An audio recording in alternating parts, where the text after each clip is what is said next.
بسم اللہ الرحمن الرحیم لقد كان في قصصهم عبرة لأولي الألباب البتہ ان لوگوں کے حالات میں عقل مندوں کے لیے عبرت ہے۔ ناظرین السلام علیکم ورحمۃ اللہ وبرکاتہ۔ امید ہے آپ سب خیریت سے ہوں گے۔ اللہ تعالیٰ سے دعا ہے کہ آپ سب خیریت سے رہیں۔ آئیے ایک اور عبرت آمیز کہانی سنتے ہیں، انشاءاللہ آپ سب کو پسند آئے۔ ناظرین السلام علیکم ورحمۃ اللہ وبرکاتہ۔ آج ہم قبر کی زندگی اور موت کے مناظر کے بارے میں بات کریں گے، اور یہ حقیقی مناظر ہم آپ کو پروفیسر ڈاکٹر نور احمد نور کے زبانی سناتے ہیں۔ آئیے سنتے ہیں۔ ڈاکٹر صاحب رقم تراز ہیں، میری پچھلی 40 سالہ زندگی میں جو کہ مریضوں کے علاج سے منسلک رہی ہے، چند ایسے واقعات سننے میں آئے جن کو تحریر کرنا ضرور سمجھتا ہوں تاکہ پڑھنے والے کے لیے مفید ثابت ہو۔ اللہ عز و جل ہم سب کو آخرت کی کبھی نہ ختم ہونے والی زندگی کی تیاری کرنے کی توفیق عطا فرمائے۔ ڈاکٹر صاحب فرماتے ہیں، دنیا میں ہر قسم کے لوگ ملتے ہیں مگر موت کا منکر کوئی نہیں ملتا۔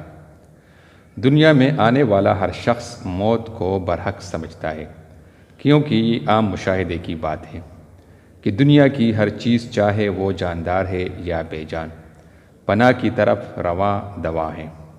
موت کے بعد انسان کے ساتھ کیا معاملہ پیش آنے والا ہے، قبر میں اس کا کیا حال ہوگا، اور پھر یوم حساب کو یہی انسان کیوں کر دوبارہ اٹھ کھڑا ہوگا۔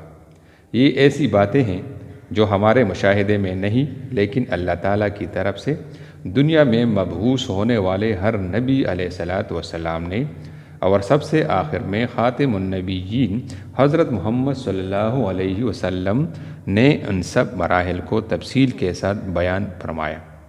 قرآن کریم میں بھی اللہ تعالیٰ نے بار بار ان کا ذکر فرمایا۔ موت کے بعد دوبارہ زندہ ہونے پر اور یوم حساب پر دل سے ایمان لانا مسلمان کے لیے ضروری ہے۔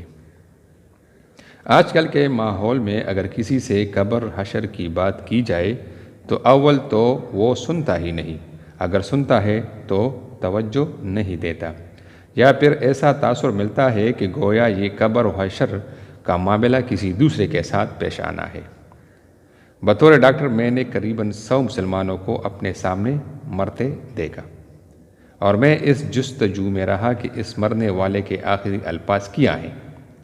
100 مسلمانوں میں سے صرف 3 کو آخری وقت کلمہ نصیب ہوا، ان کے علاوہ باقی تمام دنیا کی باتیں کرتے ہوئے چلے گئے۔ مثلاً کسی نے ملک شیک مانگا تو کوئی گانے گا رہا تھا، کوئی فلمی کرداروں کا نام بار بار لے رہا تھا، تو کوئی ڈائجسٹ مانگ رہا تھا، اور کوئی صفا اور زمینداری کے معاملات کا ذکر کر رہا تھا۔ آئیے سنتے ہیں ایک واقعہ ایک شہید کی نعش کے بارے میں۔ یہ قریباً 30 سال پہلے کا واقعہ ہے۔ میرے ایک دوست محکمہ انہار میں سپرنٹینڈنٹ انجینئر تھے۔ ان کا ایک بیٹا پاگل تھا جس کو وہ اکثر باندھ کر رکھتے تھے، ورنہ وہ گھر کی اشیاء توڑ پھوڑ دیتا تھا۔ ایک روز نوکر کی بے توجہی کی وجہ سے وہ لڑکا ڈرائنگ روم میں گھس گیا اور ہزاروں روپے کا نقصان کر ڈالا۔ وہ دوست اس لڑکے کو پکڑ کر میرے پاس لائے اور قریباً روتے ہوئے کہا کہ ڈاکٹر صاحب اس کا کچھ کرے، اس نے ہمارا ناک میں دم کیا ہوا ہے، ورنہ میں اس کا گلا گھونٹ دوں گا۔ میں نے انہیں سمجھاتے ہوئے کہا کہ میاں اللہ سے ڈرو، ایسی باتیں مت کرو، ورنہ قیامت کے روز یہ تمہارے لیے سزا کا سبب بن جائے گا۔ اس پر وہ کہنے لگا کہ مرنے کے بعد نعوذ باللہ کس نے جینا ہے اور کون پوچھے گا۔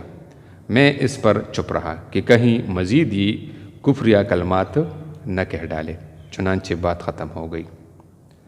چند دنوں کے بعد میرے وہ دوست ڈیرہ غازی خان کینال جو تونسا بیراج سے نکالی جا رہی تھی اور اس کی کھدائی کا کام مکمل ہو چکا تھا کہ معائنے کے لیے گئے۔ وہاں پہنچنے پر دیکھا کہ مزدور ایک جگہ جمع ہے اور شور مچا ہوا ہے۔ انجینئر صاحب کو دیکھ کر مزدور ان کے پاس آئے اور بتایا کہ نہر کی تہہ میں ایک سوراخ سے انسانی جسم کا ایک حصہ نظر آ رہا ہے۔ انجینئر صاحب نے خود جا کر دیکھا اور اوپر والی مٹی ہٹانے کو کہا۔ جب مٹی ہٹائی گئی تو نیچے سے پوری انسانی نعش نظر آ رہی تھی۔ اس نعش میں دو باتیں حیران کن تھیں۔ ایک تو اس کے کپڑے خون آلود تھے، جس سے اندازہ ہوا کہ یہ کسی شہید کی نعش ہے۔ دوسرے اس کے منہ کے اوپر ایک پل نما چیز رکھی ہوئی تھی، جس میں سے وقفہ کے بعد کچھ قطرے نعش کے منہ میں گر رہے تھے۔ نہر کی گہرائی قریباً 20 فٹ تھی اور یہ نعش اس کے بھی نیچے مٹی میں محفوظ تھی، جس سے یہ اندازہ ہوا کہ اس آدمی کو دنیا سے کوچ کیے صدیاں گزر چکی ہیں۔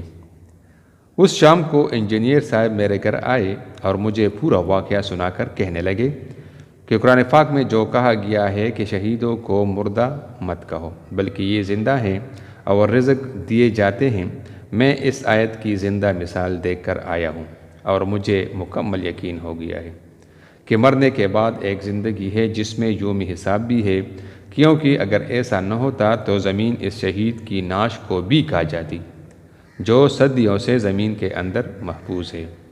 کہنے لگے کہ ایسا لگتا تھا جیسے یہ مردہ اس وقت کے انتظار میں ہے جب اللہ تعالیٰ دوبارہ اس میں روح پونکیں گے اور یہ یوم حساب کے لیے اٹھ کھڑا ہوگا۔ میں نے انجینئر صاحب سے عرض کیا کہ آپ کے اور ہمارے قیامت پر ایمان لانے میں فرق ہے۔ ہم تو حضور صلی اللہ علیہ وسلم کی بات سن کر ایمان لے آئے اور آپ نے جب تک مشاہدہ نہیں کیا آپ کو یقین نہ آیا۔ اس واقعہ کے بعد انجینئر صاحب اپنے لڑکے کو نقصان پہنچانے کے ارادے سے باز آئے اور آخرت کے بارے میں اپنی سابقہ آزاد خیالی سے بھی پکی توجہ کر ڈالی۔ اللہ تعالی ہم سب کو قبر اور حشر کے تیاری کے لیے رہنمائی کرے اور ہمیں توفیق عطا فرمائے، آمین۔